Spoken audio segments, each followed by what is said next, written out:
Good morning, everyone. Thanks very much for staying on with us and joining the MINEX Central Asia, Central Europe, and Eastern Europe edition. We are now at the mining hotspot session, and I would pleased to introduce you to Richard Oldcorn. He's the Managing Director of SRK Consulting. So the program we'll break the program into three different parts. First, we'll have two presentations from Nigel Robinson, CEO of Central Asia Metals, and Paul Cronin, Managing Director and CEO of Adriatic Metals. Then you will have an opportunity to ask questions.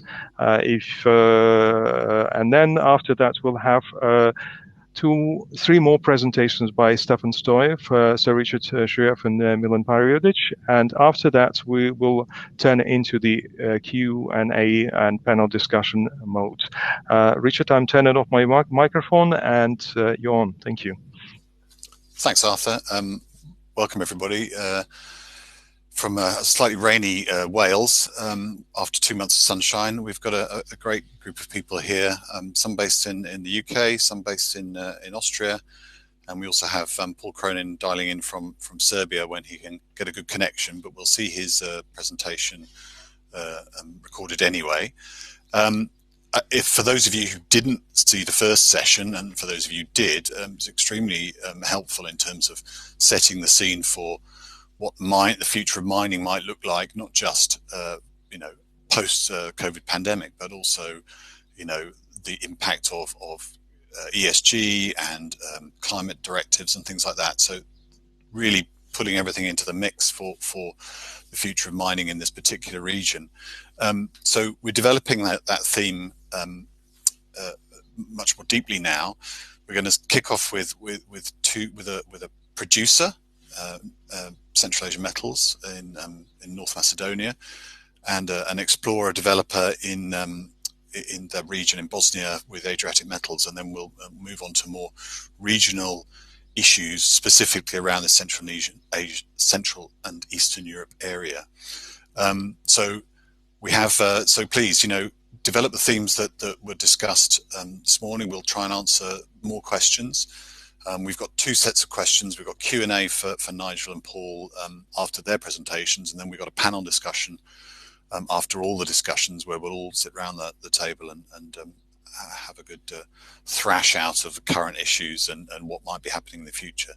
So I'll pass you now over to Nigel, who's going to give us a talk about Central Asia Metals and what they're currently doing in North Macedonia. So thanks, Nigel. Okay, well, thank you very much, Richard. Hope everybody can hear me. Good morning to everybody. First of all, my name is Nigel Robinson. I'm the CEO of Central Asia Metals PLC, and we operate in, as Richard said, in North Macedonia and also Kazakhstan. Just looking as to how I actually move along the slides, if you don't mind. Just page down. I might need some assistance in this because it's not actually showing on my screen how I get to the next slides.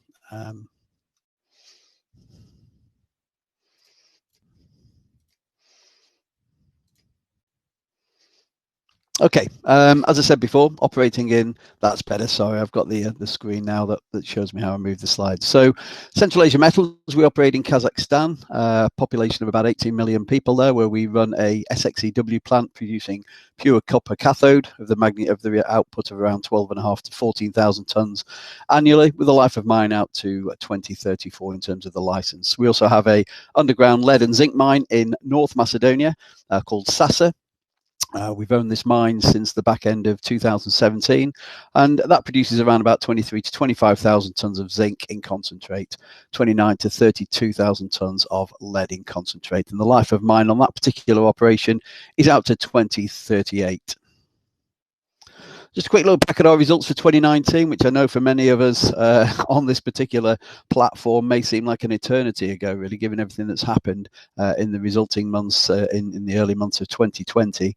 But we had a good year in 2019. If you look at our production numbers there, We were ahead of target. We guided in the year 12.5 to 13,500 tons of copper, and we actually produced 13,771 tons. In lead and zinc, likewise, we produced 23,369 tons of zinc, which was well inside the guidance we gave for the year, and 29,201 tons of lead in concentrate, again within the guidance. Health and safety, good year on health and safety. We had one LTI on site, lost time injury. Obviously one is too many, but it was an improvement on the previous year. And our LTIFR, which is lost time injury frequency rates, how many incidents we have per million man hours across the group, was down to 0.42, given a significant reduction from 2018, where the number was 3.76. This strong performance on both sides, and with reasonable metal prices, albeit a reduction throughout 2019 and obviously further reductions in 2020 on the metal prices, we came in with a number of just shy of $181 million of revenue, generating $108.6 million of EBITDA. That's a margin of around about 60%, slightly down from 2018, but still a very respectable EBITDA margin. We do have debt on the balance sheet now, having acquired Sasa back in 2017, as I said. We're constantly reducing this debt on a monthly basis. It's a 5-year debt facility that we have with annual monthly amortization, and we pay back $3.2 million of that debt every single month, about $38 million per annum. And at the year end, that was looking at $108.8 million on the balance sheet of gross debt. Cash on the balance sheet around about the $34 million mark at the end of the year, and big focus at the back end of last year, and I'll talk more about it later, of building a sustainable business. And we'll also talk about COVID-19 as we go through this presentation. Just a little bit of a background to our achievements. We listed almost 10 years ago now. We raised $60 million to develop the Kounrad project, listing at 96 pence. And throughout the years, over the past decade almost, we've used our cash flows that we've generated at Kounrad to develop that project now to a facility with an annual guidance output of around about up to 14,000 tons of copper cathode. The success of Kounrad later on in 2017 enabled us to look at other opportunities. And as I've mentioned a couple of times now, we purchased the Sasa mine in Macedonia at the back end of 2017 for $402.5 million. Approximately half of it paid in debt, and the other half was equity issuance. And since then, we've been integrating Sasa into the business. And as at the end of last year, we'd paid back $176 million back to shareholders in dividends. That's about 98 pence per share.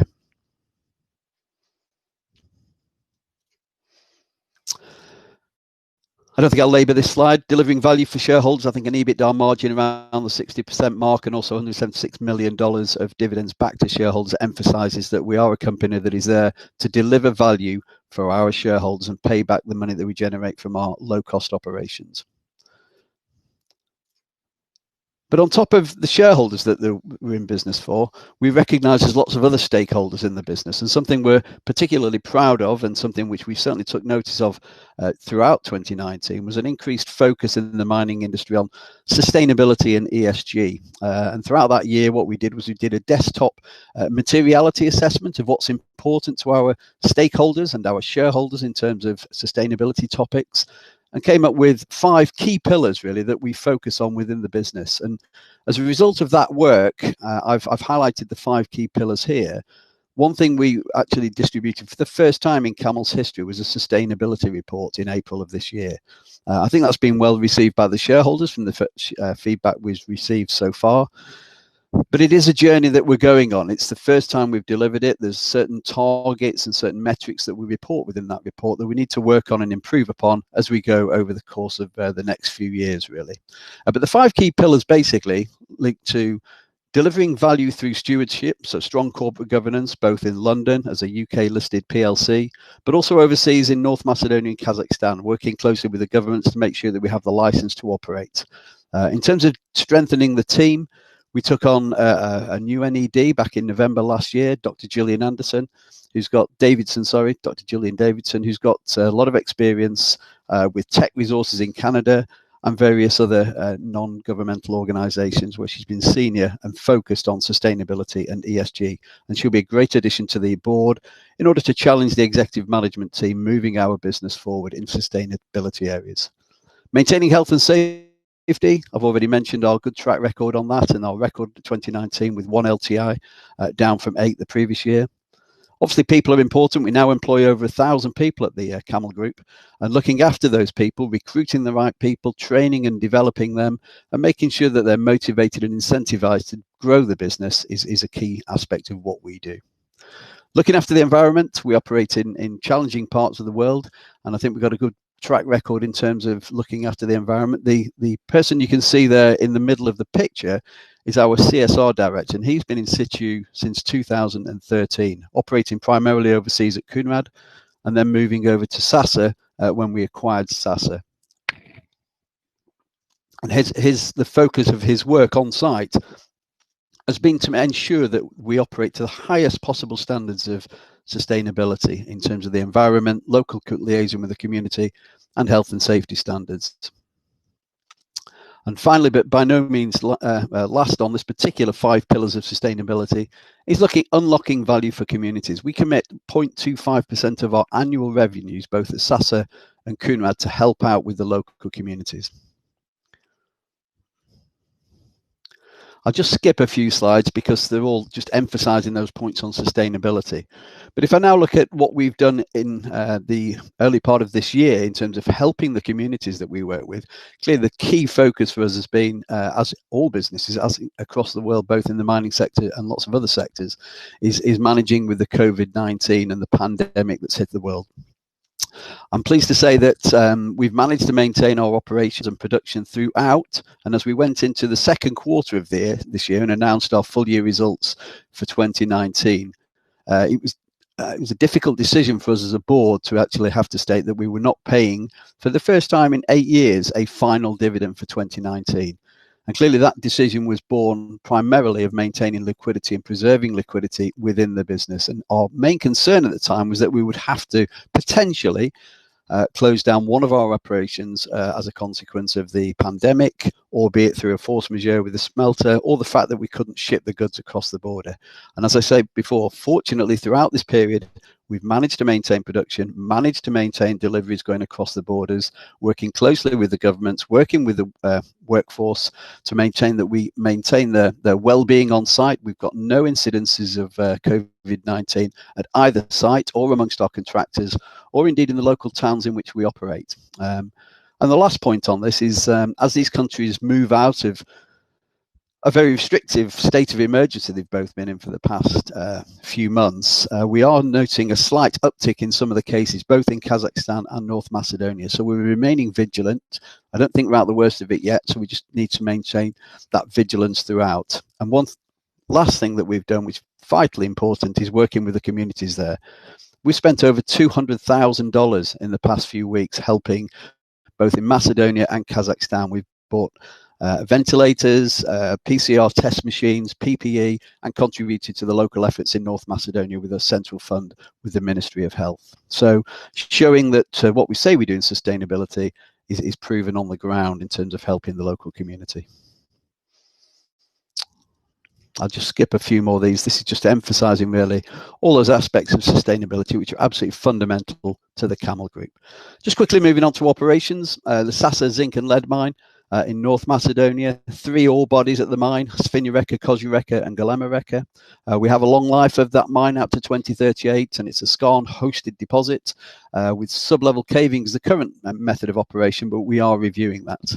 And the ore is trucked to the surface, 30% of it, or it's hoisted to the surface through a shaft that runs through the Golema Reka ore body.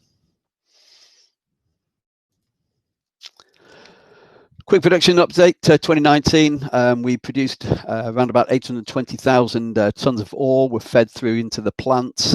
We improved our zinc recovery and our lead recovery, and this year we're targeting an improvement up to 850,000 tons of ore to be mined, and our guidance for the metal is 23 to 25,000 tons of zinc in concentrate and 30 to 32,000 tons of lead in concentrate. We have made improvements since we acquired it. We've owned the mine now for 2.5 years. In many ways, a lot of the improvements are low capex and just small marginal improvements to bring the mine into the 21st century. Things like internet underground, 3D computer software. We've looked at the age and the state of the fleet, the underground fleet, and we're renewing that over a 3-year program with 6 new units being delivered in the first quarter and the second quarter of this year. On-site laboratory has been modernized. Things like a new tertiary crusher to increase the throughput of the flotation plant to match the ore that's being mined up to a capacity of 850,000 tons. So small marginal improvements alongside a larger long-term review that we're conducting to make sure that the way we mine the ore bodies is the most optimal way for mining those ore bodies. So we are looking at cut and fill, and in principle, a decision was taken by the board in December to move to cut and fill mining at the ore bodies. But that is now been going through a process of more detailed costings, both for capital costs, operating costs, and how we treat the tailings at Sasa, with the opportunity for potentially with cut and fill up to 40%, if not more, of the tailings being stored back underground by paste fill, and therefore put into the voids, and therefore avoiding the requirement to build tailings facilities on the surface. On the subject matter of tailings facilities, we have just finished at the back end of last year the construction of a new facility which will give us 6 to 7 years capacity, 6.5 million tons of tailings. It is a downstream tailings facility, and it's of a high standard of construction. We've had it reviewed by Golders. In fact, they're on site today reviewing that operation and the monitoring procedures we have in place, just to make sure that we operate to the highest possible standards in terms of managing a tailings facility on site. And finally, on Sasa, certainly by no means least, it's a profitable operation in the sense that it operates just on the cusp of the lowest quartile on the cash cost. You can see the numbers there that we've put for the audience in terms of Sasa C1 costs, operating at 47 cents per pound, slightly up from 2018 where we were 46 cents per pound, but a margin of 60%. And you can see the run of mine costs there for the run of mine ore that we mined, with unit costs per the run of mine ore of about $40.3 per ton. So very competitive mine, low cost, and a good operation. Just quickly moving on to Kounrad, which many of the audience may well know. This is not a traditional mine. It's an in situ dump leach project. There's an aerial photograph there of the site. You've got the open pit in the centre, the SXEW plant out to the eastern dumps, and we've got approximately 160,000 tonnes of recoverable copper still left in this project. Just a few charts to show performance. The main thing on the leaching side at the bottom there is the leach curve. You can see for each of the cells that we operate, we have a leach curve which shows how we recover the copper. And on the east, we recover up to 50% of the copper that's contained in the dumps. And on the west, it's anywhere between 35 to 42%. Longer leaching times in the west, up to 20 months, whereas in the east, it's about 8 to 9 months. Slightly different metallurgical characters across both eastern dumps and western dumps. But we've managed this throughout the years since 2012 when we started producing copper there, so we manage our way around the dumps and produce the up to 14,000 tons of pure copper cathode through the SXEW plant. You can see the top histogram there, which shows an increasing level of production. It is seasonal. We do produce more copper in the summer months. It gets down to -35, although we still produce in the winter months. It does get extremely cold and we can't quite produce as much copper as we can in the summer months. But it is a 365-day a year, 24/7 operation, very reliable in terms of the plant, up to 99% reliability, and a neat little operation. And importantly, a very low-cost operation in these times of difficulty with the market environments and COVID-19 impacts on the whole world's economy. Operating in the lowest quartile of the cost curve is significantly important for us. And you can see here the EBITDA margins at Kounrad and also the cost per unit pound of copper produced. 37 cents to produce the pure cathode copper. And overall, with distribution and G&A, 52 cents per pound. That's about $1,100 per ton. And copper today is selling at around about $5,500 per ton. Getting towards the end of the presentation, those are the two operations then. So key focus on sustainability, key focus on low cost, long life operations.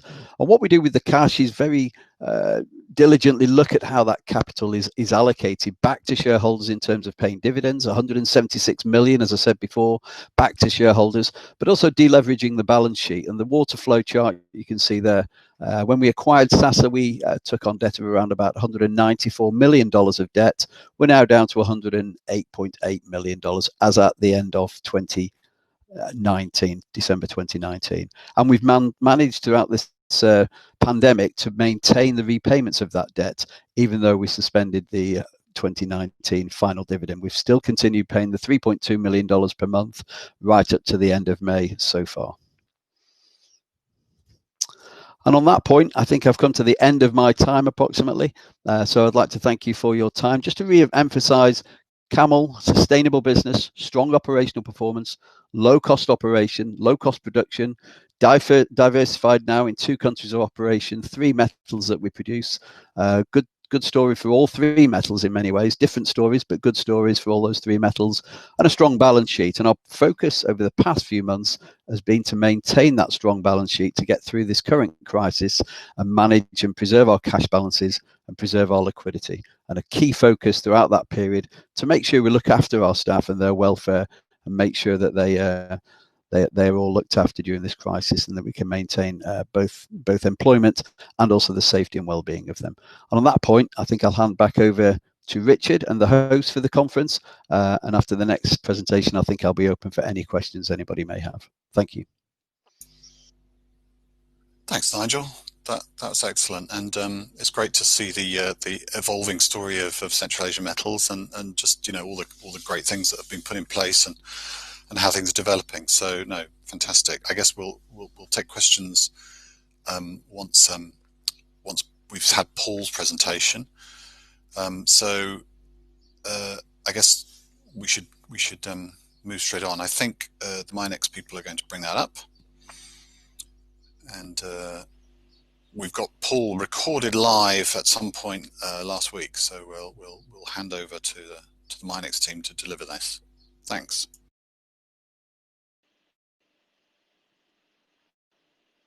Hello, my name is Paul Cronin from Adriatic Metals. I'm the Managing Director and CEO of the company. Adriatic is a UK-based mineral development and exploration company with assets in Bosnia and Herzegovina.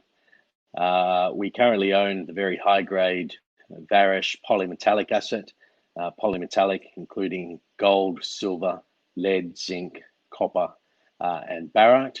And more recently, we have announced our intention to acquire Tethyan Resource Corp out of Canada, which owns the very prospective Raska district in southern Serbia, which also includes the Kizovac and Sistaci polymetallic assets.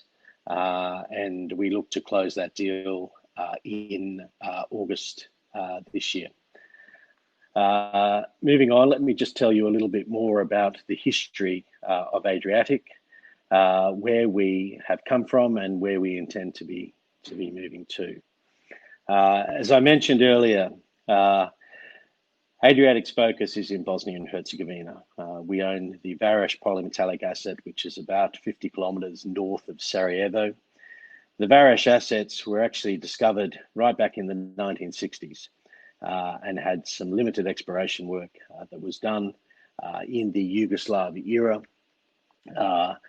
There was a mine built at the Via Vacha site and a plant that was producing both lead, zinc, and barite concentrates.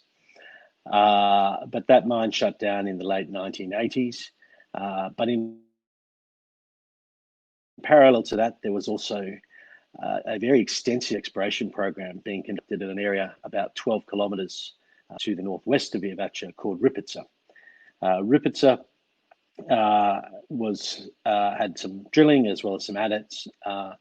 The drilling was clearly starting to identify some economic mineralization, but had yet to discover the main ore body. When we acquired the projects in early 2017, we were able to to come in and relatively easily move a drill rig into site and conduct confirmation drilling. As with most of the former operating projects in the Yugoslav area, there was often an extensive amount of very detailed, very accurate historical work, but a lot of the records and the physical drill core was no longer available. We had to go in there and do confirmation drilling, enabled to put a JORC compliant resource on those assets. And what we discovered when we started drilling was that in addition to economic grades of lead and zinc, there was also very robust grades of gold, silver, and copper, particularly in the Rupica asset. Since those early days in 2017 of starting up effectively a new company in Bosnia, building a team, creating a core shed, doing all of the things that you need to do to start an exploration program, we've been very successful in demonstrating the value of this asset. We've put together a fantastic team of very skilled people. We now have a workforce in Bosnia of around 50 people working on exploration, on engineering, as technicians, looking at environmental, social, and governance, as well as senior management in country, who ensure that all of the various programs of work that we're doing at the moment move together concurrently. Bosnia is a fantastic jurisdiction. It is in the heart of Europe, as you all are well aware. It neighbours obviously Serbia, where there is a lot of mining activity, but Bosnia has not had a lot of exploration work over the last 10 or 15 years, as there has been in Serbia. The simple reason for that is the Bosnian legal framework makes the barriers to entry for exploration quite high. Getting a mineral concession is quite a challenging process, involving multiple steps and being very expensive, requiring certainly in some areas, such as our canton, payments of about 500,000 euros per square kilometre for a mineral concession. Bosnia does have an established mining industry. It has a lot of coal mines. It also has some very good polymetallic mines owned by MINEX, a private company in the UK. It has a jurisdiction that is attractive to foreign investment. It is a very business-friendly environment. The tax rates are low, favourable royalty regimes. You have a very supportive government who are always trying to help foreign investors navigate their laws and understand how things can be done in that jurisdiction. And we've personally found it a fantastic place to work, far better than many other jurisdictions that I've worked in across the world. In neighbouring Serbia, obviously the mining code was reformed in the last few years. It also has very favourable tax and royalties, and is again another very politically stable jurisdiction, which is attracting some significant investment from the likes of companies like Rio Tinto, Dundee Precious Metals, Zinjan Mining, Mundoro, and many others. The Rupica deposit north of Varish is quite extraordinary. When we acquired that exploration license in 2017, there were about 54 historical drill holes. Most of them had not intercepted mineralization, but there were some that had started to intercept mineralization. When we first went in and drilled there back in early or mid 2017, our first drill hole intercepted over 64 meters of high-grade massive sulfides with a gold equivalent grade of around 21 grams per tonne.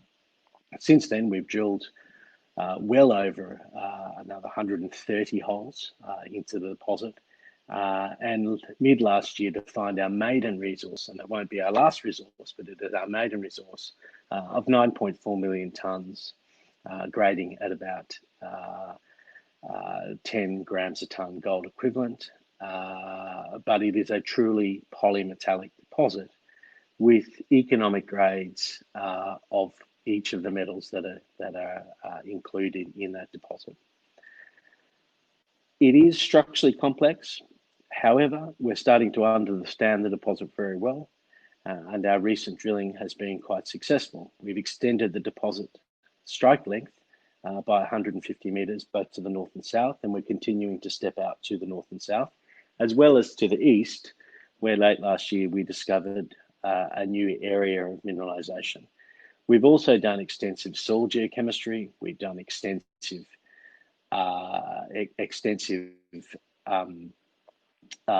geophysics, and that is really defining our current exploration today. Also late last year, we started to put a scoping study on the project. That scoping study indicated that the project had some pretty captivating economics.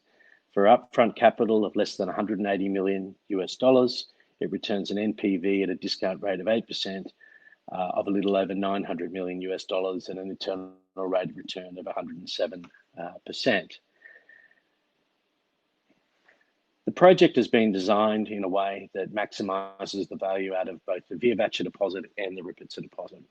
As you can see from the graph here on the left-hand side of the screen, it has got very substantial upfront free cash flows, which justify the very rapid payback period of around 8 months. The mine plan has been designed to access the highest grade ore first, and continuing test work on that high grade ore indicates that it does float very quickly, that it can be done to a coarser grind.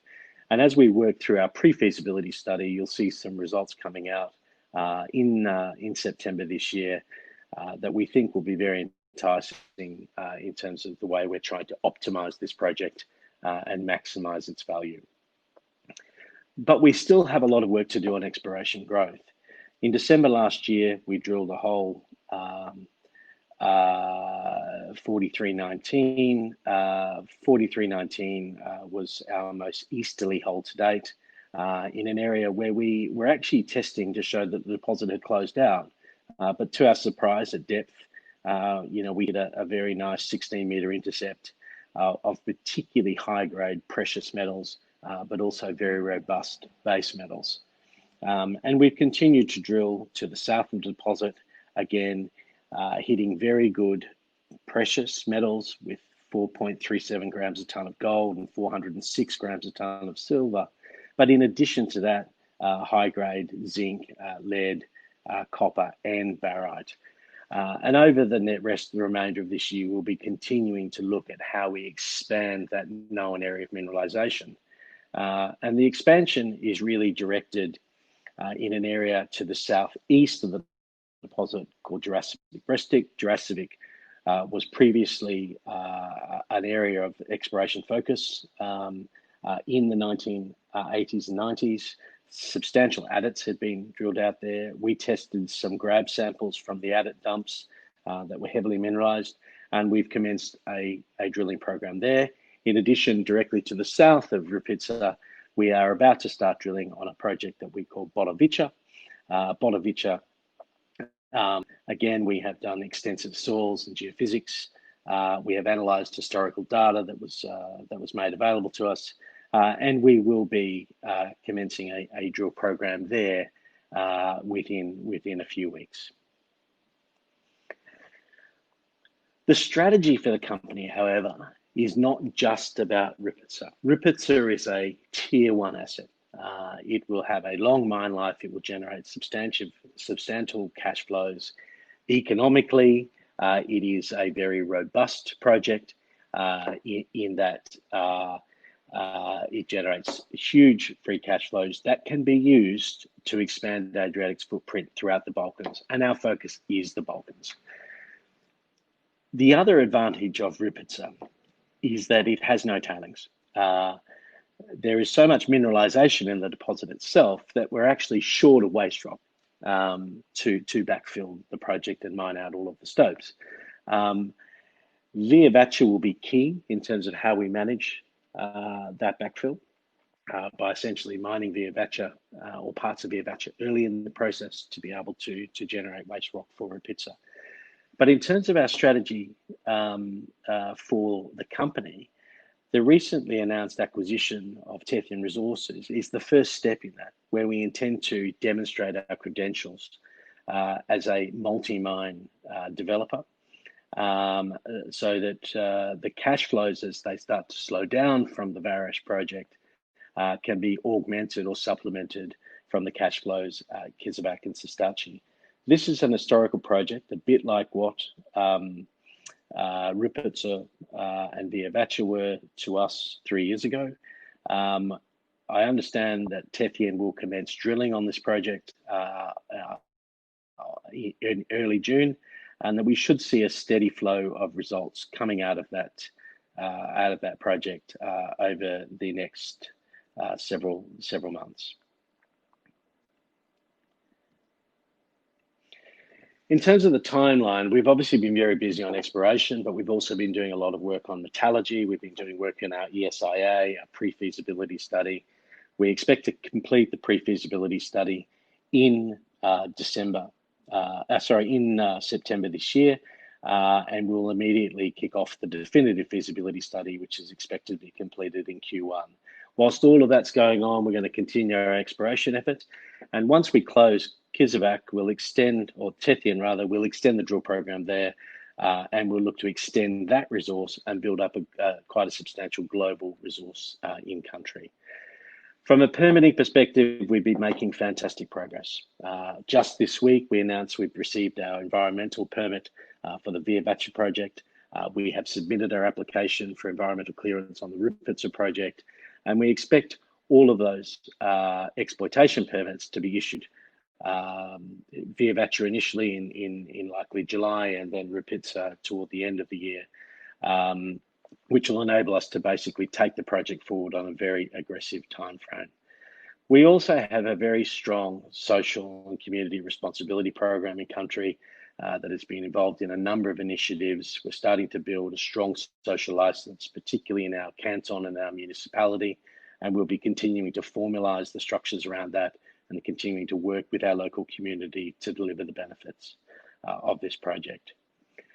Our management team is very robust, led by Peter Bilby, our chairman, but we also have a very experienced board and management team who are capable of delivering projects like this in multiple jurisdictions. And we're excited to have Fabian Baker joining us from Tethyan in a corporate development role once that acquisition completes.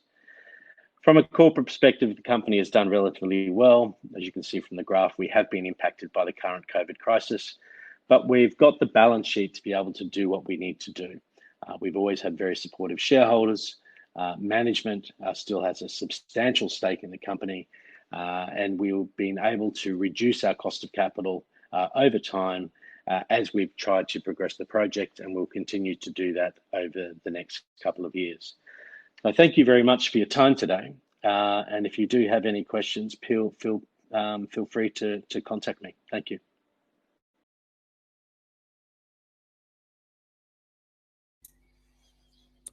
Thanks, Paul, in your virtual space.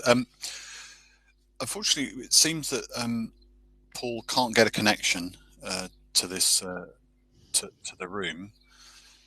He's going to try and get hold of us. We're going to try and get hold of him a bit later in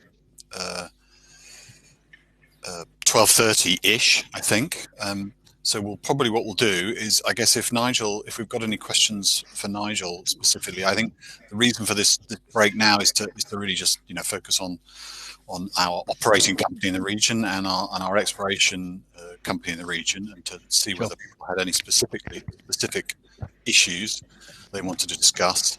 Then we get on with the other presentations with Stefan and Milan and Richard.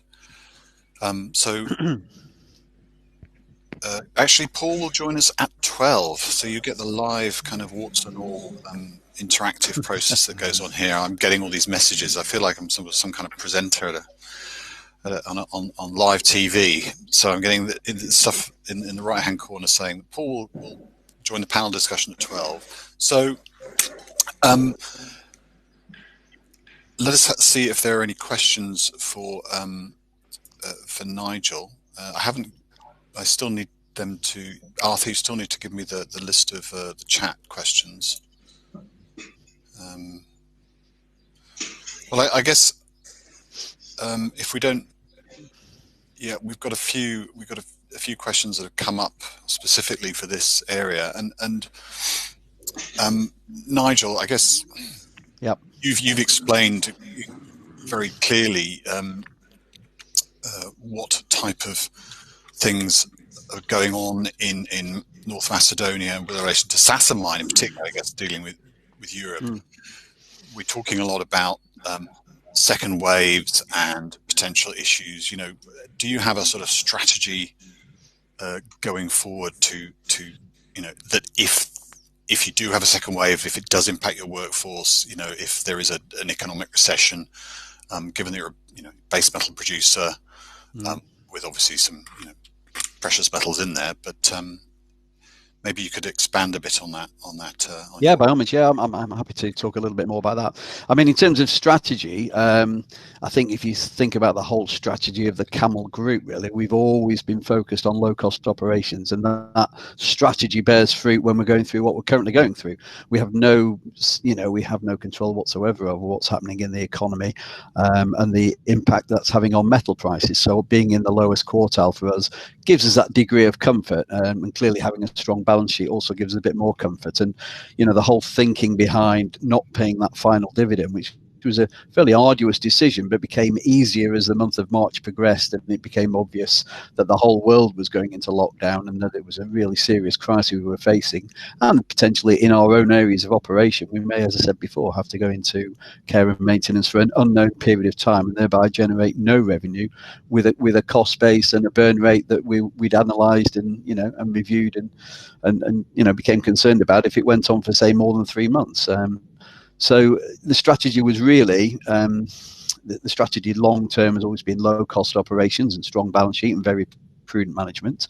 To address this particular crisis financially, the strategy was to preserve liquidity. So we didn't pay the final dividend. We will review dividends. We have no intention of cancelling dividends in the future. The intention was very much to address this unique set of circumstances and manage the balance sheet and preserve liquidity and get through it in the short term. Obviously, once we come out of there and get a bit more clarity as to what the future holds, we'll review what dividends to pay and what is prudent in light of the cash flows and how we've managed over the difficult period. So that informs us very much in that sense. What we've also done is tightened up quite significantly on our capital expenditure and operating expenditure, improved our what you call delegation of authority, such that all expenditure for capital on site has to come through either myself or Gavin Farrar, who's my CFO. That might seem a little bit excessive in some ways, but it's the right thing to do so you don't waste any of that hard-earned cash, really. And the other aspect of the strategy was just monitor it on a day-to-day basis to maintain the production and maintain the deliveries. Now, as I said before, we have managed to do that throughout this period, but we do remain vigilant. The point about a second spike, which everybody talks about, is just as much a threat as it was in March and April. So all the procedures are in place at site for better hygiene, better social distancing, slight changes in the way we manage the canteen, the buses, the number of staff that are actually on site at any one time. We've had to work closely with the governments to make sure that we have the permits to get the goods over the borders. And also in places like Macedonia, for example, they have just come out of the state of emergency. Sorry, they're still just in the state of emergency, but they are slowly but surely, easing some of the restrictions. And one of those restrictions was a overnight curfew, and we had to get specific dispensation to get our night shift workers to be able to go from their homes onto the mine to maintain operations. So it's a strategy of vigilance to look after the staff and maintain the production on site, and financially, it's a strategy of really preserving liquidity, and that's the same in both countries of operations. They're slightly different, obviously, but the management team have probably got similar kind of procedures on site that have served us well so far. And in terms of, obviously Kazakhstan's a big country, and yeah, internal, you've got internal links, things like that. But in Macedonia, you're reliant on your supply chains from presumably out of the country for significant consumables and materials. Has that been affected in any way? No, we've that's been part of the kind of on-site business continuity procedures of the local management team to assess what critical reagents have we got on site.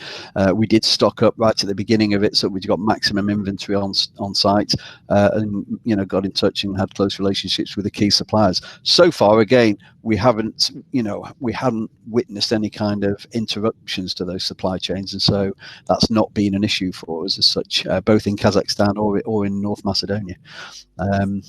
So I think it's a question of just recognizing the risks and just assessing those risks and talking to people and keeping relationships going as best you can. I mean, the risks has changed, as you can imagine, Richard, throughout the period. The initial concern we have was maybe that the governments would impose a lockdown like they have done, of all businesses, like they have done in some South American countries.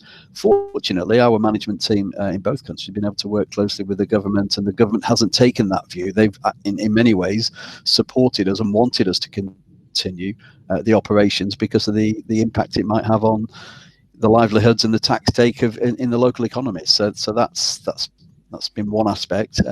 We had no control over what, say, there's the lead and zinc concentrate and the impact maybe on the smelters causing, which was a key concern in the early stages, because most of Western Europe had closed down, and we send our zinc and lead concentrates over to Bulgaria and Poland. So if they'd have had a problem selling the refined product into the Western European markets, they could have called force majeure. So that was a risk, and that doesn't seem to have come to pass so far, touch wood. We've kept in close relationships with them. And the final one, obviously, is the impact of the disease being amongst the workforce of the community, and that's down to stronger hygiene procedures, as I said before, and social distancing. So there's been different risks at different times, which you have to manage on a day-to-day basis, and as I keep emphasizing to both my own workforce and as I have on this presentation, really, we have to remain vigilant. We are not through this, and we have seen a slight uptick in number of cases in both Kazakhstan and Macedonia as they've eased the restrictions, and that's a slight concern we have at the moment. So so far so good, but still a long way to go, I think, as the whole world recognizes, Richard. Yeah, good. All right. Thanks, Nigel. Well, look, I think when we get the panel discussion after the next round of speakers, we can develop these themes more. Sure. Yeah. Which will be very helpful. Your perspective as an actual operator in the region is extremely helpful. So we're going to move on now to the remainder of our presentations. We've got Stefan up next. Stefan Stoev, who's the CEO of the MINEX group based in Vienna. They're a relatively recent group of explorers and consultants and developers who have a very good perspective on the region, and Stefan's now going to give us a talk on his feeling for how things will affect this particular region over the coming months and years. So are you ready there, Stefan? Yes, I hope we have some visual already. So warm good morning, and actually good afternoon from Viennese time point of view. It's a pleasure to be here, and allow me also to express my gratitude to Artur and to Irina for making this possible to be part in this forum today. So I really enjoyed very much all the perspectives that were shared in the first panel and also now in this discussion. I couldn't agree more on that, and I would like just to add one more dimension, which is, of course, including our perspective into the scene, and also as a practitioner, just to give you also a little bit of insights what from our point of view is happening now really in the field during this COVID pandemic time, and where we see actually the next wave coming in. First of all, really, in the first session, it was a very good combination to have the European view and also the Canadian view, and this is because I think Europe has a lot of things to learn in terms of mining exploration, especially exploration from Canada in this aspect. And I was keen also to hear it from Mr. Sadowski, who said that actually now our challenge is actually the supply chain security, because actually the supply chain security in MINEX starts in a greenfield project. And this is where we have most of the struggle in Europe.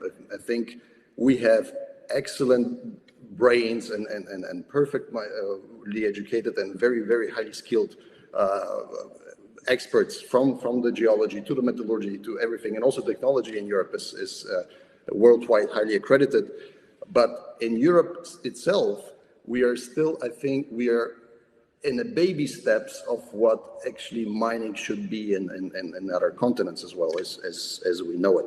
That's why I think the combination and the input also with our friends from Canada is very, very valuable.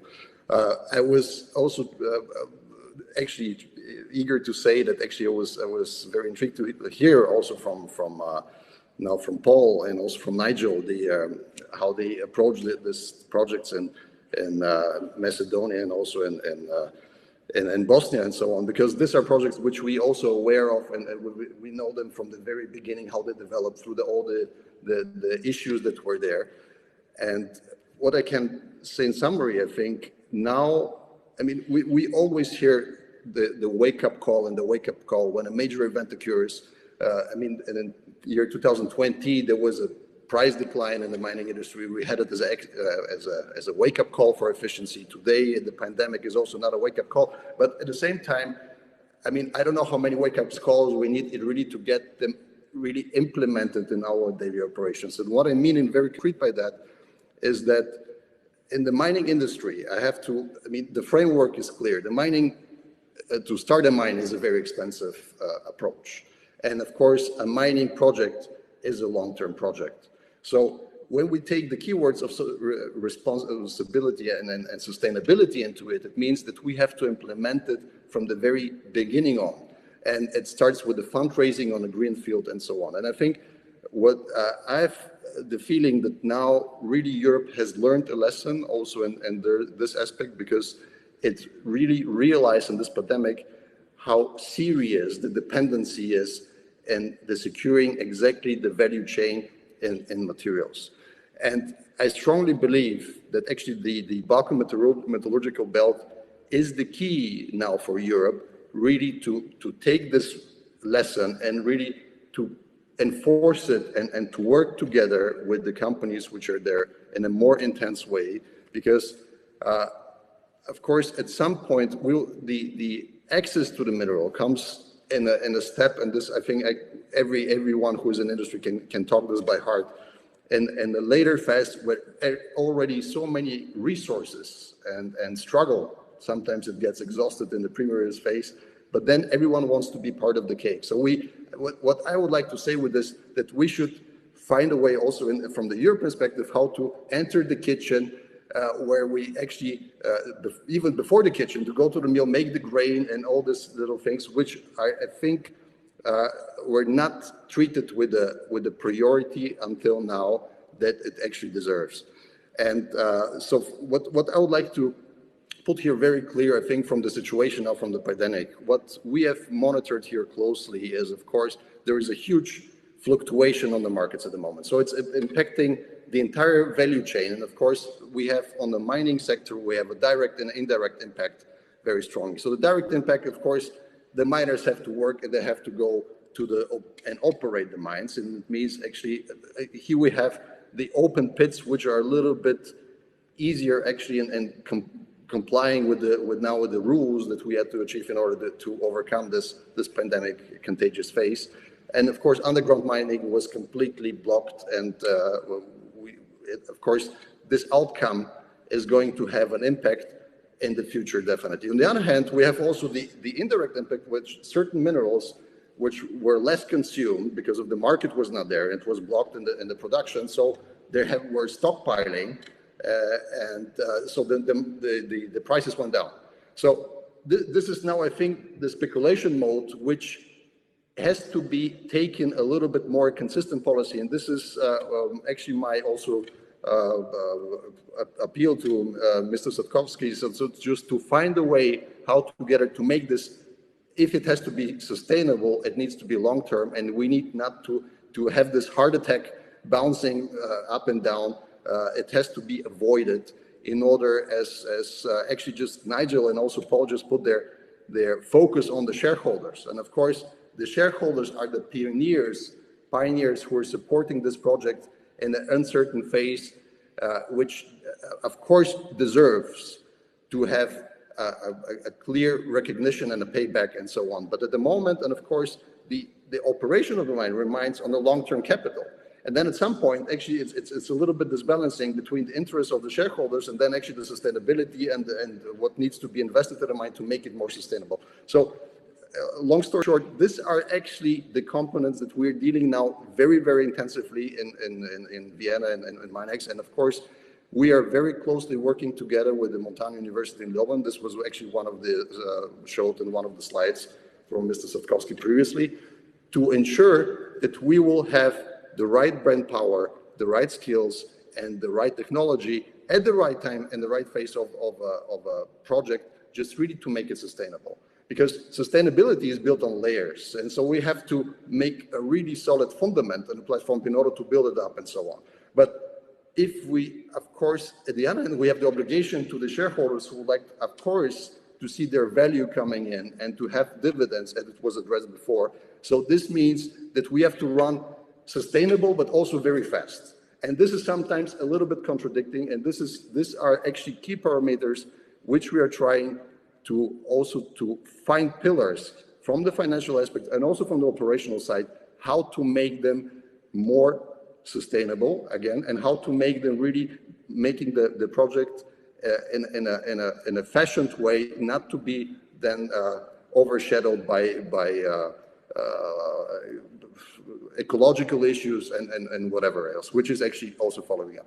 So coming back to the Balkans, I think there is a lot of resources, and a few of them were addressed before, and there is much more than this also in the entire region, which I believe should be combined in a really an international, European, maybe Canadian task force to have exchange here the best practices and also to work together to see how not to bring all, because there are so many opportunities, and at some point this competition which is now running between companies is just unnecessary in my point of view. That there are actually options how to bring value together and not just to run until the acquisition of a project is done and then to see how to isolate it from different aspects. So this is basically in a nutshell the concept that we are now trying to follow. And of course, what the from the experiences told it, and thank you very much for the short interpretation and actually introduction, but allow me just to say a few words about MINEX Austria itself. So we have decided to build this exactly based on the European agenda of sustainability in 2018 to bring out actually this task force group and to develop all this direction that I briefly mentioned. And at the same time, we are also building actually our knowledge on over 40 years of experience, which is bundled by all the success in Central Europe, Central Pyrenean mining. And we have also in the past a history from the 1990s, which is growing in a successful way, showing a very successful cooperation between Central Europe, basically Austria, and also the opening resources in Eastern Europe back then, which was something which was had to switch from the state regulations to a private economy. I think these are all lessons that were learned, and they were really in the knowledge and in the methodology of our company, just to make sure that we are going to take all this abilities that we have collected over the time and really can follow up together with other companies and in alliances to make this projects there where they expect it to be from the shareholders' perspective, but also from the national perspective in terms of sustainability and so on. I think I will stop for a moment here, and I hope to have bring more into discussion in order just to keep it on the timeline that we already crossed. Thank you very much. Thanks, Stefan. That's was really helpful. I think it was sort of developing the themes that we'll have a very good discussion in the panel discussion coming up about, you know, how we actually develop Eastern Europe to its full potential, as we saw in Paul's presentation about the how productive this area potentially can be. So yes, thanks again. And next up, we have Sir Shirreff, who's a partner of managing partner of Strategia worldwide.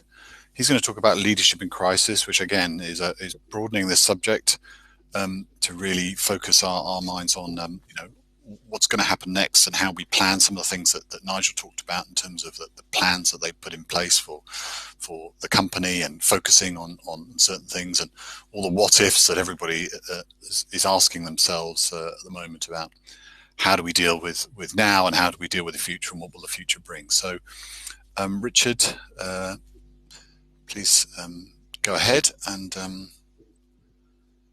I'll hand you over. Thanks very much. Richard, thank you very much, and good morning to you all. It's a pleasure to be with you, albeit only virtually. And particular thanks to Arthur and Irina for setting up this event. Well, as Richard said, I'm going to switch tack. I'm going to talk about leadership in crisis, because if anything has had the spotlight shone on it during the current crisis, it is leadership. And of course, it's leadership, and particularly strategic leadership, which is going to set the conditions for successful emergence from this pandemic, and indeed the potential economic collapse which should indeed follow. Now, we're all prisoners of our experience. As Richard said, I'm a partner of Strategia Worldwide, which is a risk management consultancy. But my understanding of leadership in crisis is based on 37 years as a soldier. So I'm afraid you're going to get the undiluted view of a veteran on this. A career in which I commanded on operations or in combat at every level, from junior command of a platoon, which is around 30 men, to a division of about 25,000 men and women. Operations ranged from Northern Ireland, combat as a tank squadron leader in the first Gulf War, Bosnia, Kosovo, Iraq 2006 and 7, which was very definitely a combat operation, and in my last job as NATO's Deputy Strategic Commander, Afghanistan, as a member of the Strategic Command Group overseeing the NATO operation. Now, the one unifying factor in this experience is that the need for resilience in crisis underpinned everything. And resilience is the foundation which allows leadership, styles and strategy to be adapted for the virtual world we're so dependent on now. I start with the premise that the best way to manage crises is to avoid them. Hence the essence of the military approach to crisis management: prevent rather than react. However, on the basis that it's part of the human condition to be caught by the unexpected, the next best thing is to ensure that an ability to respond to the unexpected is built into every aspect of the organization. And as with everything, it starts with selecting the right leader. And that means someone who can inspire people to do willingly and well what needs to be done. Don't assume that an ability to lead people comes with a job.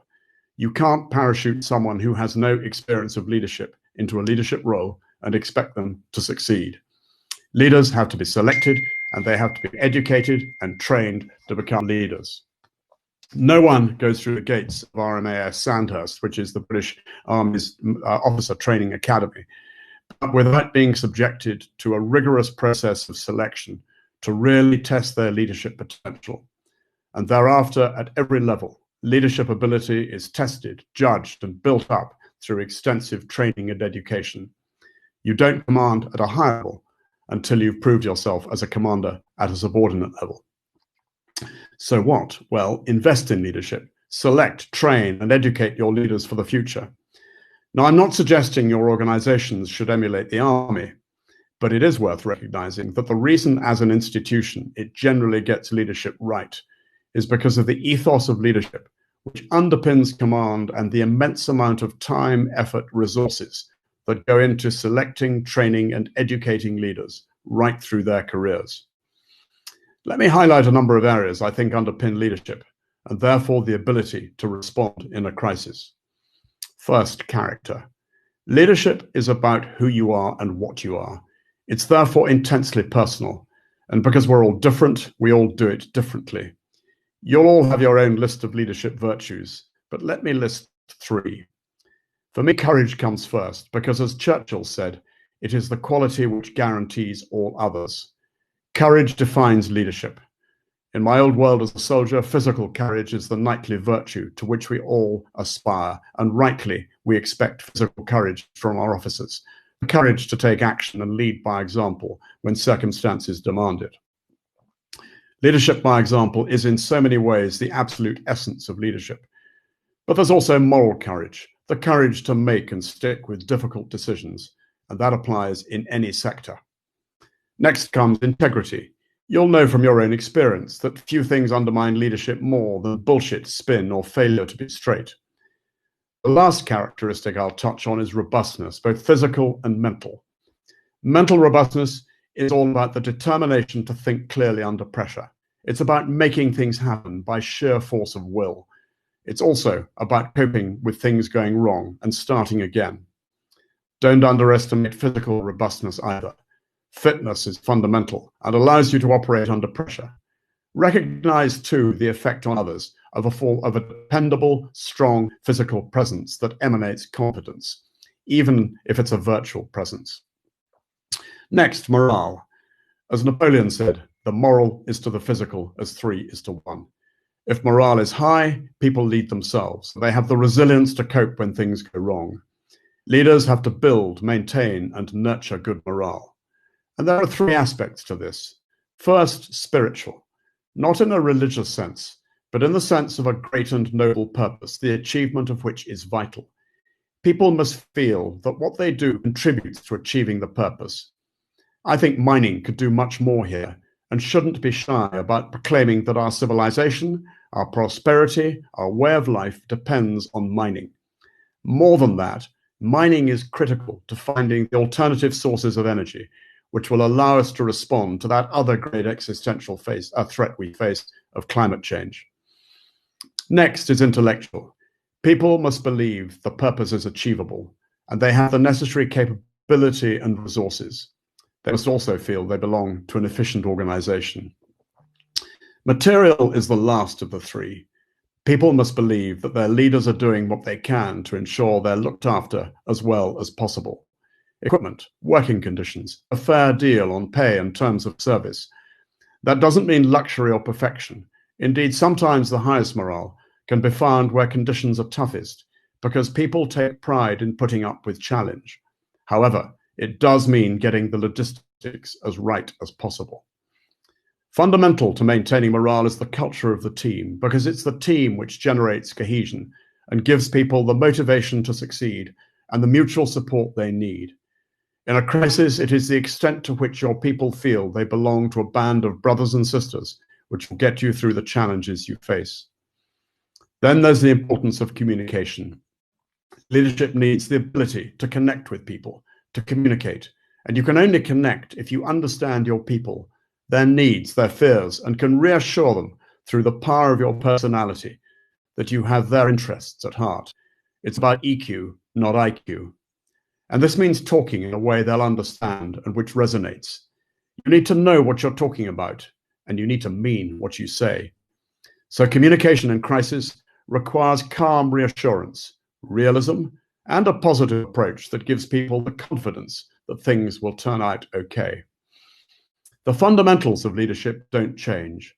What does change is circumstances and the world and the society we live in.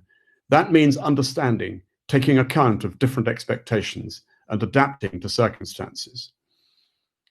I want to switch tack now and talk about rethinking strategy, not only for the current crisis, but to set the conditions for successful emergence from this pandemic.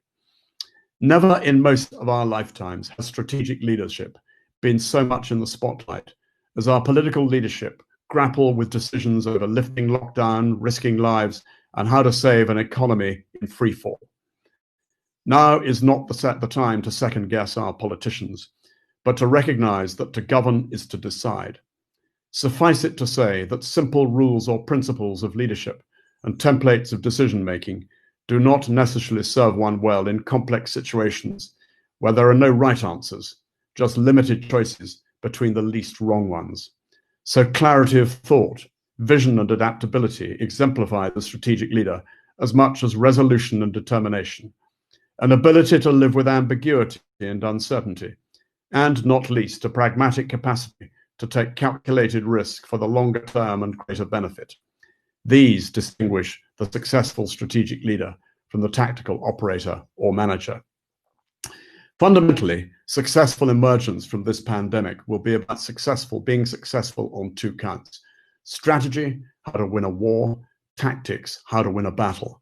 And the words of the Chinese strategist Sun Tzu, written around 550 BC, are equally relevant to any strategy designer, whether in politics, business, or the military.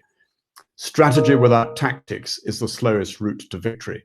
Tactics without strategy is the noise before defeat. Strategy design is, I suggest, best served by thinking right to left. Start with an analysis of the situation. Where are we now? What are the risks and challenges? What is the center of gravity or source of strength we want to protect? And what the destination? Where do we want to get to? Identify and articulate the desired set of circumstances or vision we aspire to. What objectives need to be achieved if that vision is to be unblocked? And what are the decisive conditions that need to be established to allow progress along the lines of operations or routes to each objective? What action and resources need to be applied to generate the outcomes if those decisive effects are to be achieved? Finally, constantly be asking how circumstances are changing and how the plan needs to adapt. Now, that is a very simplistic overview. It is, of course, much more complicated than I've portrayed. But put together, thinking like this allows you to build up the strategic pathway from which you can put together the detailed plans to achieve your desired set of circumstances. But important as planning is, don't be fixated on the plan. In order to build resilience against future crises, stay agile, stay adaptable. It was Eisenhower who said it was planning that mattered, not the plan. And another general, the Prussian von Moltke, who said that no plan survives contact with the enemy. And I bet boxer Mike Tyson has never heard of von Moltke, but he pretty much said the same thing with his line, that everyone has a plan until they get punched in the mouth.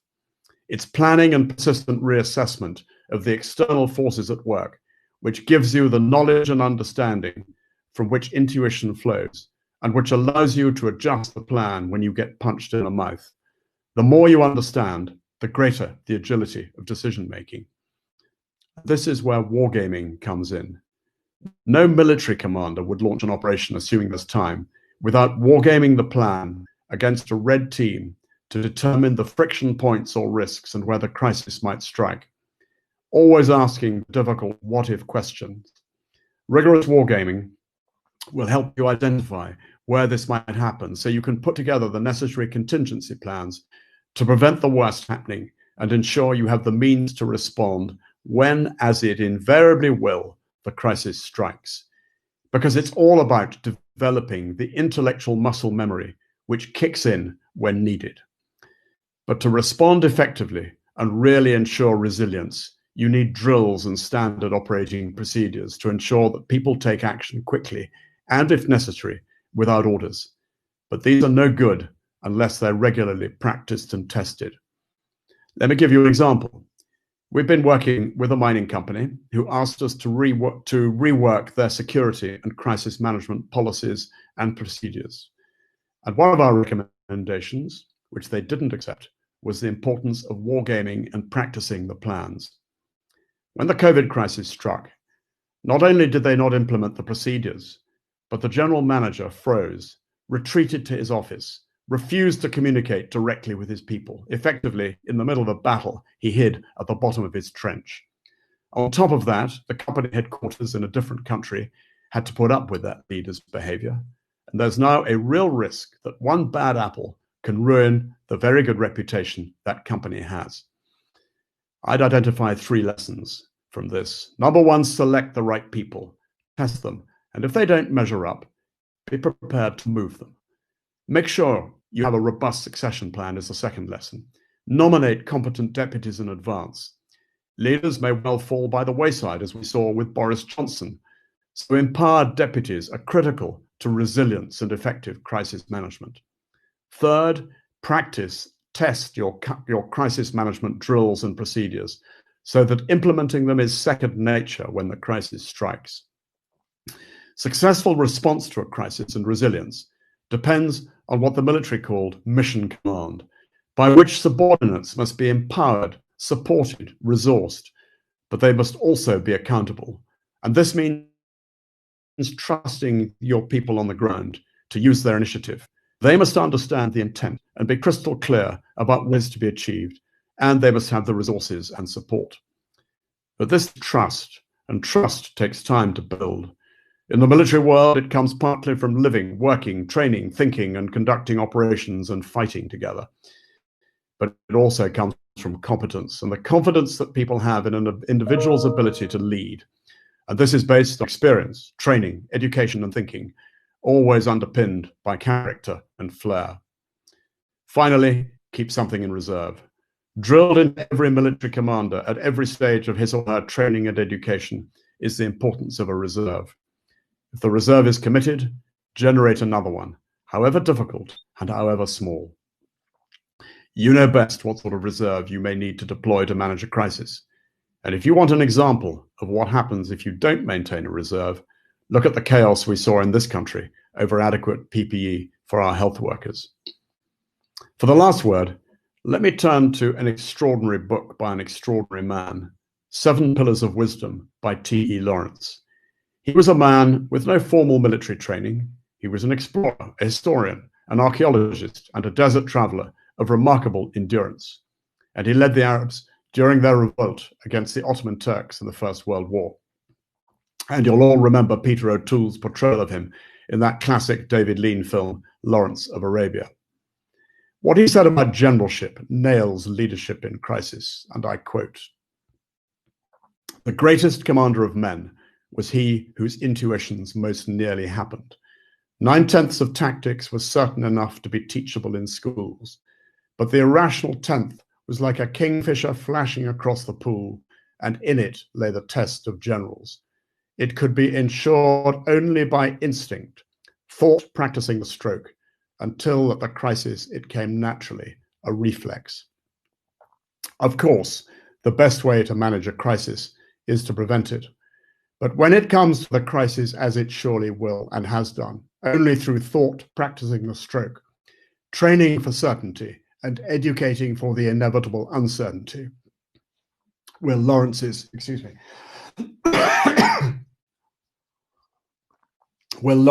irrational 10th flash across the pool like a kingfisher. At the end of the day, crisis management is about building resilience through planning, wargaming, training, educating, and keeping something in reserve. But it is always about leadership. Thank you very much for listening to me. That's really helpful and very wise words there. And I think, you know, everybody who's attending the conference today will be struggling with a lot of the things that you've discussed around how to make decisions, what we should have done, what we should do, and I think, yeah, it's absolutely critical. And I guess this is probably the only time we've ever done this in the sort of conditions that you've been talking to us about over the years, to say you must plan and things like that. So yes, so very, very helpful and very encouraging. But we'll get onto that in the panel discussion. Thank you, Richard. And last up now for our presenters is Dr. Milan Parivodić.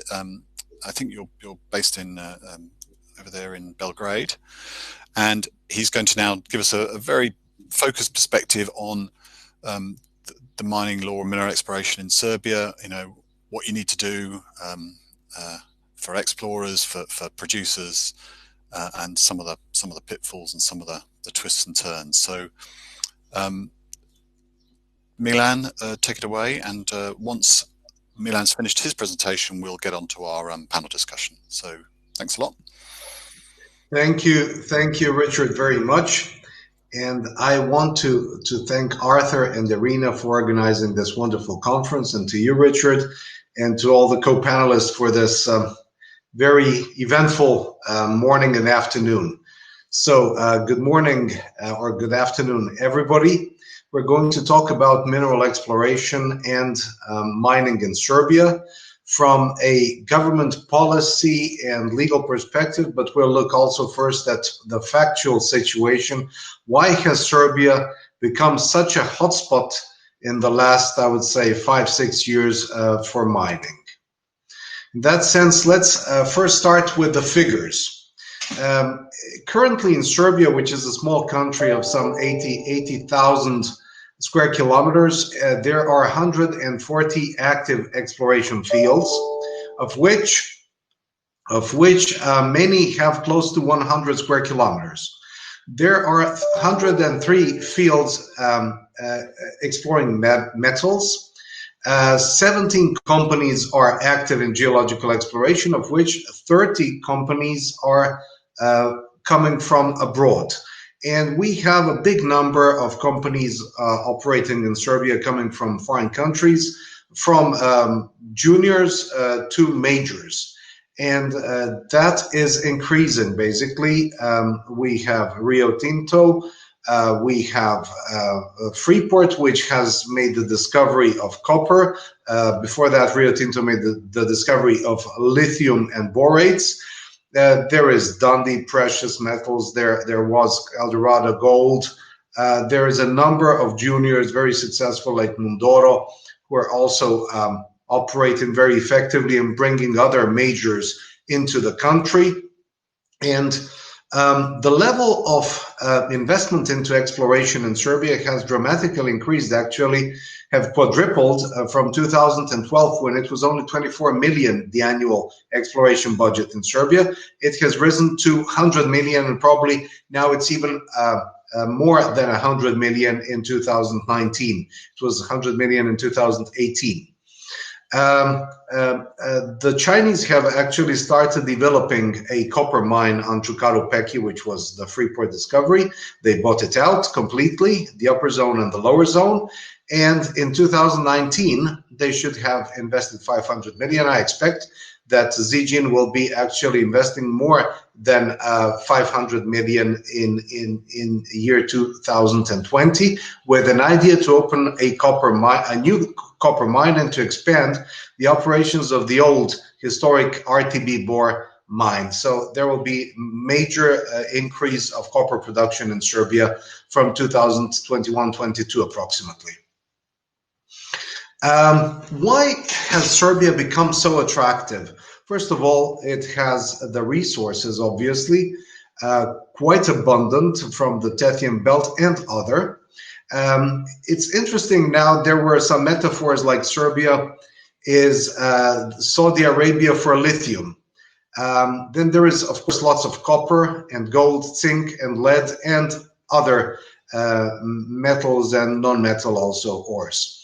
The very important aspect is the really frank and consistent support of the Serbian government in developing exploration, in doing exploration generally, and trying to convert. Their ambition, of course, is to try to convert those operations into mining as soon as possible. Then also, it seems that a major contribution to the attractiveness of Serbia is the introduction of the mining law of 2015. I have personally intensely worked on drafting that law, and basically converting that law from a state investment law from the time of communism into a true mining investment law, with all the guarantees, not all, but most of the guarantees needed for a very advanced mining law in terms of an automatic conversion from the stage of exploration into mining, automatic naturally under the conditions of the law. You have the right to convert from exploration into mining, provided that you prove that you have reserves. Then the social license to operate has never been an issue in Serbia. It having a long-standing for ages of mining from the 14th, 15th century, but really modern mining started at the beginning of the 20th century and has never stopped since then. So there is a lot of experience and a lot of local expertise. From the level of the simple workers and the contractors, the drillers, to the level of the top-level geologists who really are able to find world-class deposits and make a fundamental contribution even to the operations of the majors in Serbia. So we have a very good workforce, very good engineers, and also very good contractors, all kinds of contractors, institutes, drillers, everything that you need. Then, given the size of the country, which is quite small, we have infrastructure basically very close to any discovery that has occurred. Simply the size of the country designates that there are roads and even maybe railroads and rivers close to the deposits. Also, the price of power is, particularly electricity, is quite low, one of the lowest in Europe, which I'm not too happy with, having been a Minister of Finance 10 years ago, and I was for the liberalizing of the price of electricity, but obviously it's still a social category, which the investors also benefit of. So you have electricity on the level of 4.5–5 euro cents per kilowatt, compared to other countries where it's 10 to 15 euro cents per kilowatt. So this is the general environment, which is very conducive. And one thing that I did not put into this slide is also the royalties and the licensing, the tax system, not the licensing, the tax system, which is also very favorable in the sense that, for example, for metals, the royalty, the mining royalty is 5% net smelter value, and the taxes, for example, corporate profit tax is 15%, which is quite low compared to a number of countries, particularly in Europe.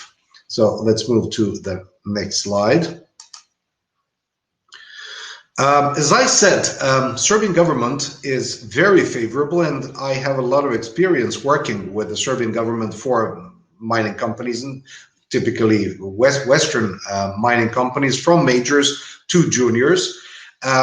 They fully understand that mining must be developed by international companies with the capacity, the financial capacity, the knowledge capacity to develop major mines. They're eager that the law is abided. That is a very important message.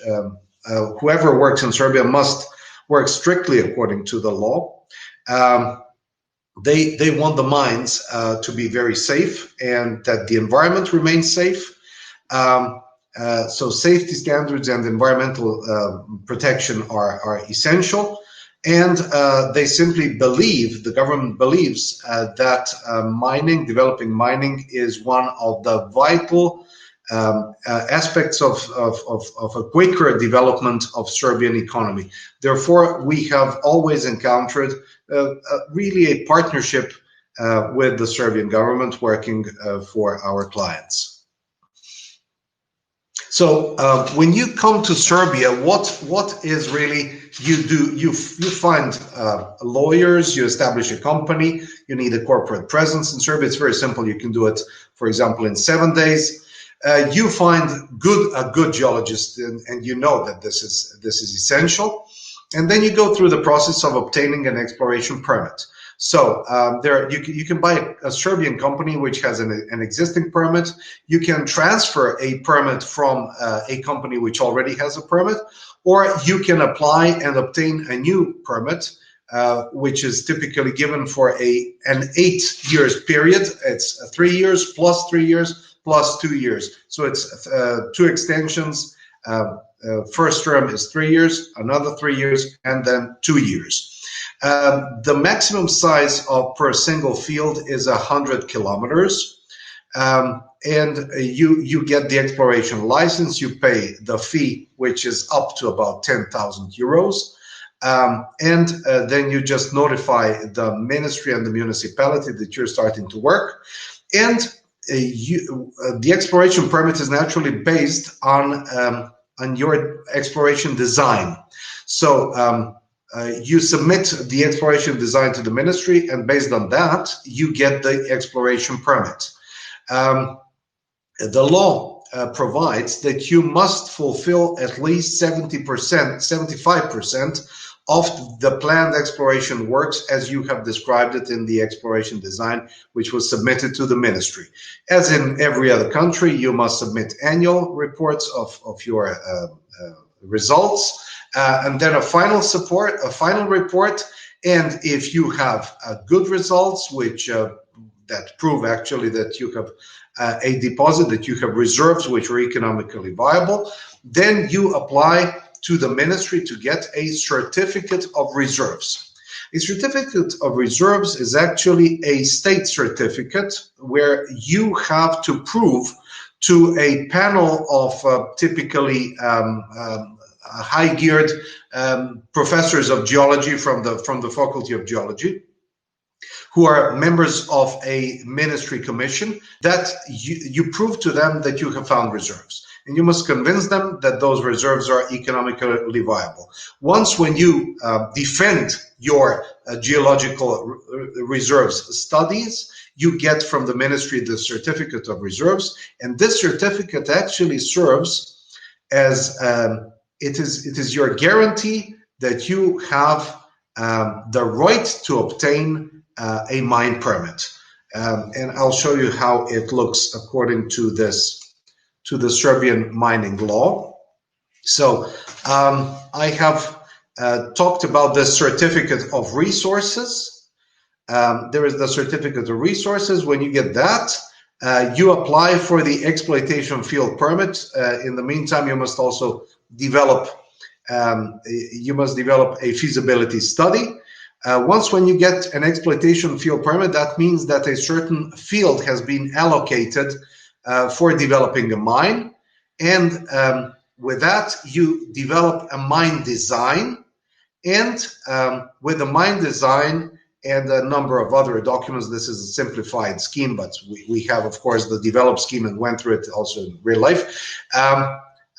You get the mine building permit, and that is the moment when you start building the mine. You then build the mine, and after that you commission the mine, and that is the moment when you start production. So the Serbian mining law actually is, as I said, quite good, and we know it very well and practice it a lot together with other fields of law which are supporting this procedure. So there are, of course, other aspects which are important to investors. Like, for example, if you come to Serbia, it is important that the home country of your investment is a country which has a good bilateral investment treaty with Serbia, and that treaty has a good arbitration clause in case that there is any issue. That there is not any, but a serious issue occurs that maybe the state harms you in some way which is illegal. We didn't have such a situation in terms of mining yet, but that is something which is important for every investment to come from a country which has a good bilateral investment treaty with the host country. In Serbia, you can easily exchange from dinars into stronger currencies like the euro, the dollar, and the pound. You have typical guarantees for foreign investors.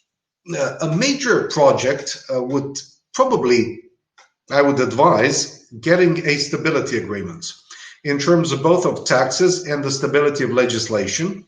So this is something that is from time to time given, but I think that a major mining development should try to procure a stability agreement with the government in the form of an investment agreement in which the stability clause would be probably the most important aspect, giving a really security to a longer term security, for example, 10 to 15 years, having in mind the volatility of all other parameters in a mining project, particularly the prices on the markets. What do we do? Sorry to interrupt. We'll probably have to wrap up shortly. Do you want to? I will wrap up in a minute's time. Okay, thank you very much. Thank you very much. We're a law firm and we're advisors to mining companies. So we do all the permitting and we do it very successfully. We do government affairs for our clients. We, apart from the mining permitting and exploration permitting, we do all other permitting like environmental impact studies, water permits, and so forth, drafting all contracts, buying land and other real estate, getting building permits. So everything that you need regarding a mining project, we will very successfully and with best integrity deliver it to you. We have also a network of law firms who we work with closely, and we can coordinate the efforts in Bosnia, Bulgaria, Greece, Montenegro, North Macedonia, Romania, and Slovakia, and we have done that before. And here are some of our clients, which are major multinational companies, some of which are mining. We work a lot in mining, and there you see, of course, Freeport McMoran. There was Dundee, there was Eldorado Gold, Nevsun, and some other also companies were our clients over the years. And we're very proud to work in such an exciting industry as mining is, and in a country which is really supporting mining greatly. And there is a patriotic aspect to that you do really something important also to your country. So with this, I thank you very much. And if you have any questions, please contact me or ask the questions right now.